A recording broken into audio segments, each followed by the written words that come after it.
Never play to the gallery, I think. But you never learn that until much later on, I think.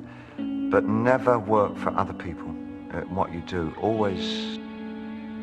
Always remember that the reason that you initially started working was that there was something inside yourself that you felt that if you could manifest it in some way, you would understand more about yourself and how you coexist with the rest of society. I think it's terribly dangerous for an artist to fulfill other people's expectations. I think they generally produce their worst work when they do that. And the other thing I would say is that if you feel safe in the area that you're working in, you're not working in the right area. Always go a little further into the water than you feel you're capable of being in. Go a little bit out of your depth.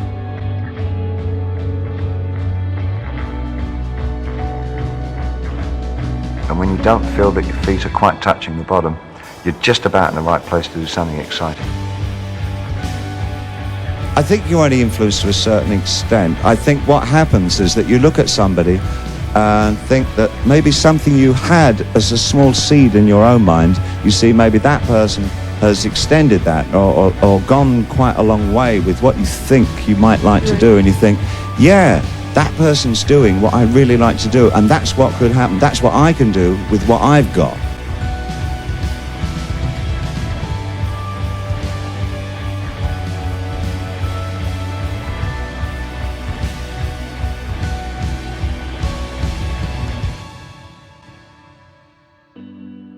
Spend half their lives trying to avoid bad things happening to them. I'm of the impression that bad things are something that really are important to one's life.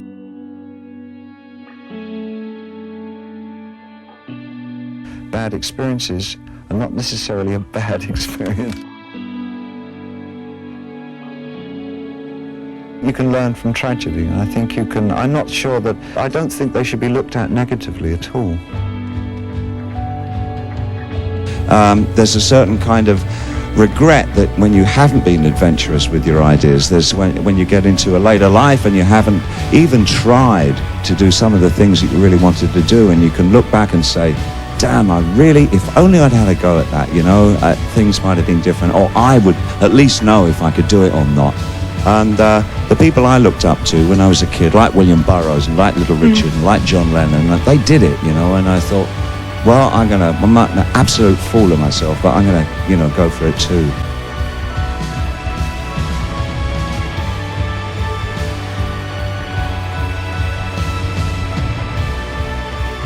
I didn't strive for success. I strived to do something artistically important.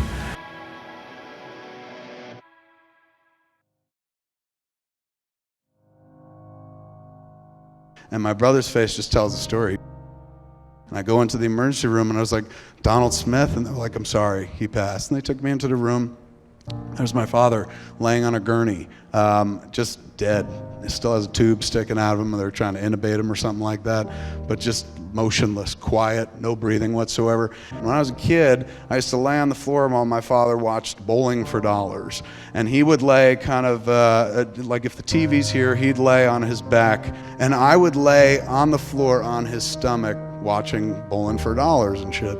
And so after I saw him on the stretcher, I put my head on his chest because I realized that was it. That was the last time I was ever gonna. So I remember asking him once, Dad, what were your dreams?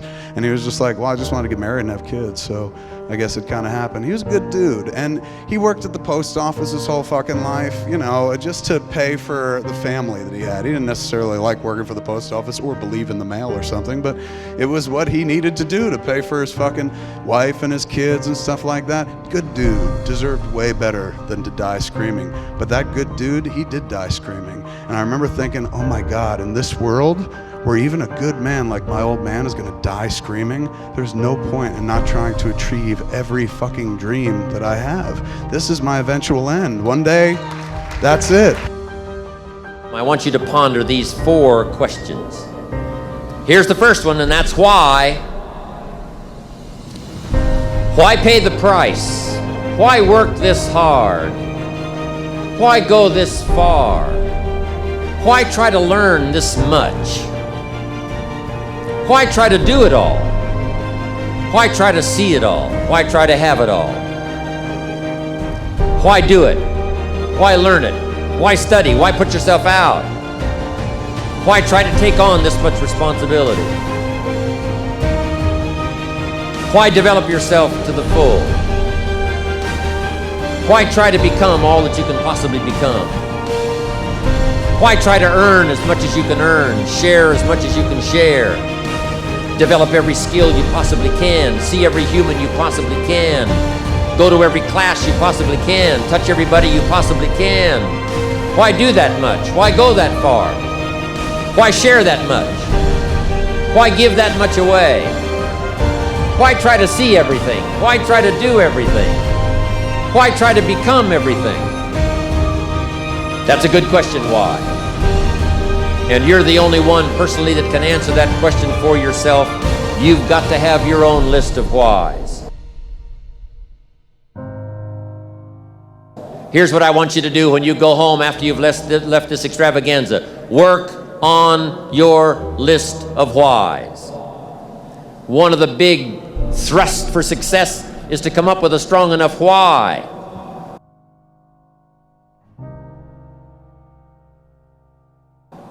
In leadership training, here's what we learn. If the why is powerful, the how is easy.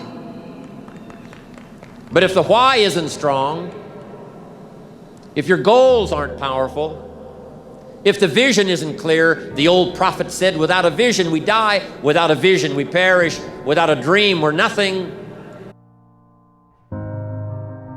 This is my future. We're all probably going to go out screaming. So the best thing to do prior to that is to try to pack that life with as much wonderfulness, fun, productivity. Surround yourself with people that are going to fucking help you do that. You know, because in this world, there's not a lot of support. Man, you tell people something, they'll tell you why. Throw a rock and you'll hit somebody with why. Like, hey man, I want to make a movie. Why?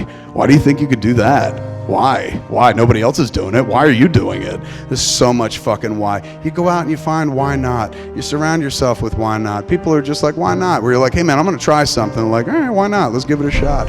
People who try to help you do your dreams, make your dreams come true and shit, and you do the same for fucking them. We're all in this together. But I've been trying to impart one simple lesson for nearly 20 fucking years. Anybody can do this. You know what I'm saying? Like, I wasn't born into a business or the film business or born with a mic in my hands. I have no fucking discernible talent whatsoever, man. I have no connections to the business. You miss 100% of the shots you never take. It's always worth the fucking shot.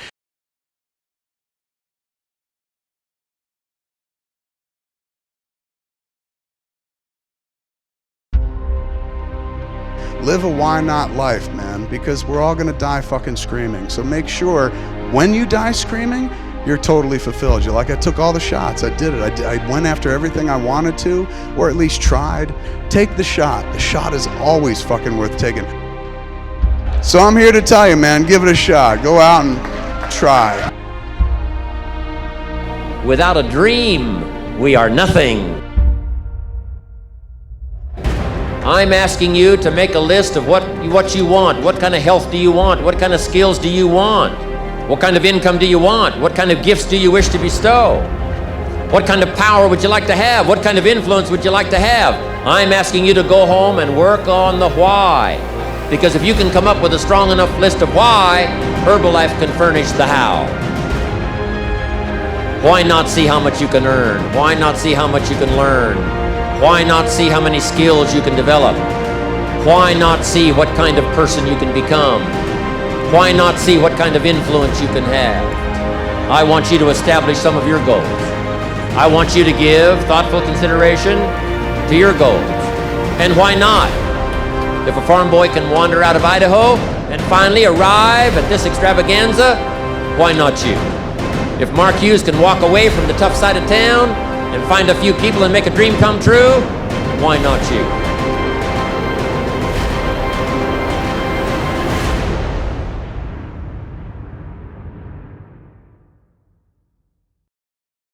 Why not? Why not? You've got to stay here till you go. I mean, what else are you gonna do? Why not see how much you can do, how far you can go? Why not now? There never was a better time.